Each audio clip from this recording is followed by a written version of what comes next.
এক পোলা এক মায়ের খুব ভালোবাসে, দুনিয়ায় আর কিছু চায় না মায়া ছাড়া। আচ্ছা। কিন্তু মায়া পোলাটারে পছন্দ করে না। ওহো। অনেক চেষ্টার পর মায়া সে পোলাটারে কইল যে ঠিক আছে, হ্যাঁ। আমি তোমারে ভালোবাসতে পারি, হ্যাঁ।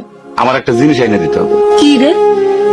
পোলাটা তখন কইল যে তোমারে পাওয়ার লিগা আমি দুনিয়ার যে কোনো জায়গা থেকে যে কোনো জিনিস এনে দিতে পারি। হ্যাঁ হ্যাঁ। মায়েরা তখন কইল তুমি তোমার মায়ের কইলজাটা আমার এনে দাও। কি কর কি কর কি কি কি- মনে হয় না? কি গল্প শোনালি দিদু? পোলা তখন দৌড়াইতে দৌড়াইতে তার মায়ের কাছে গেল, হ্যাঁ মারে যায় কইল হ্যাঁ মা আমি একটা মায়ের ভালোবাসছি, আমি তার ছাড়া বাঁচুনি, হ্যাঁ। কিন্তু ওই মায়া আমার একটা জিনিস নিয়ে যাইতে কইছে, সেটা হলো তোমার কলিজা। তুমি যদি তোমার কলিজাটা আমার দাও, ওই মায়াটা কলিজাটা পাইলে আমার ভালোবাসবে। মা তখন কইল তুই আমার একমাত্র বুকের ধন, তোর সুখের জন্য আমি সবকিছু করতে পারবো। পরে মা বুকটা ফাইরা কলিজাটা বাইর করে পোলার হাতে দিল। আরে মা।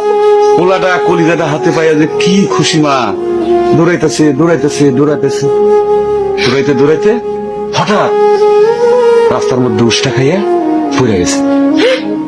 হাতের কলিজাটা হাতের থেকে সুইটা রাস্তার মধ্যে পড়ছে। তখন মায়ের কলিজাটা কইতেছে ব্যথা পাইছো বাজান?